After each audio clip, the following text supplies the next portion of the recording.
ကြီးကကြက်ကြီးတွေပဲကြီးလောက်မနေဘူး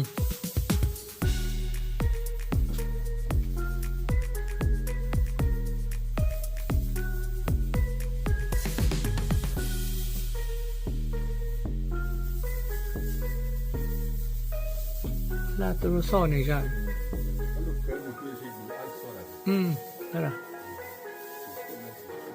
တနာပါလေတော့သူတို့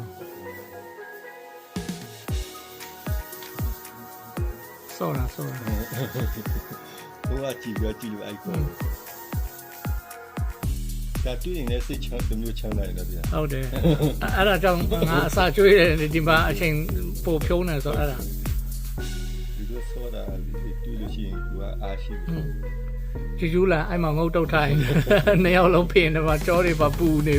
ကျူးပေါ်တက်ဘူးလားဆိုရတယ် ဒီချီရတူလို့ဆောတယ်ဒီ